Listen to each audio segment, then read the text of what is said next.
Peppa Pig, once the radiant pink child of the sun-dappled meadow, now trudged through the murk of a world drained of its joy. The once crisp air was thick with damp fog, curling through the hollow trees that had once swayed with laughter. The once vibrant hills that stretched beyond her home had turned ashen, their grass trampled beneath the weight of an unforgiving sorrow.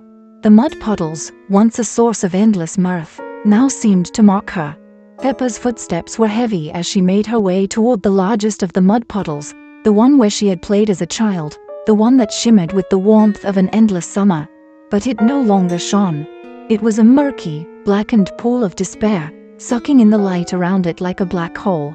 Her snout twitched as she sniffed the air.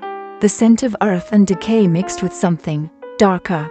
She could feel it, that quiet pull, an invitation to dive deeper into the abyss that had overtaken her world. The weight of memories long forgotten, the echoes of laughter now silenced, pressed against her heart. "Peppa," came a voice. She froze. It wasn't just the wind.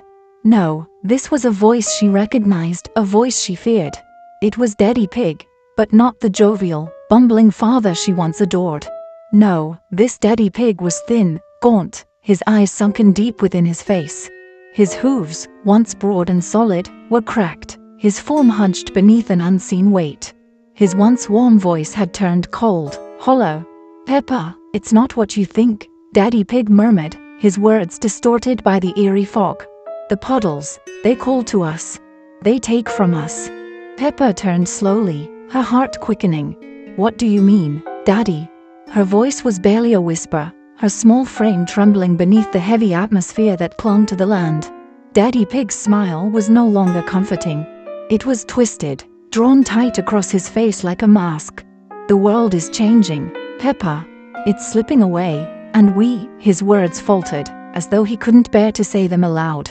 "We have to give it back. All the joy, all the laughter.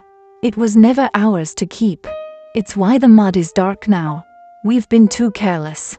Peppa's gaze drifted back to the puddle. It pulsed with a strange energy, as though alive in a way that no puddle should be. The ground beneath her hooves began to tremble, the earth cracking in slow, deliberate movements. And from the depths of the mud rose figures, their outlines blurred and hazy. Peppa recognized them, though they were not what they once were. Mummy Pig, once full of warmth, stood among them, her once bright eyes hollow, her form frail and worn. George was there too, his small frame unnaturally still.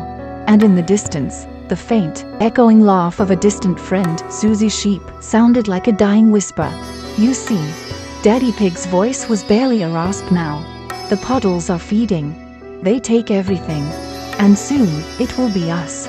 Peppa's breath hitched as the figures in the mud reached toward her, their hands grasping, their faces a twisted reflection of the ones she had loved. She wanted to scream, to run, but her body felt frozen. The mud called to her, too, an irresistible pull that she couldn't fight, couldn't resist. But then, in the deepest pit of her heart, a single, flickering ember of defiance ignited. It was faint, but it was there, tiny, but powerful. "No," she whispered to herself. She stood straighter, though the ground continued to shake beneath her. "I won't let it take me." With a final, trembling step, Peppa leaped into the darkened puddle, her body sinking into the murky depths.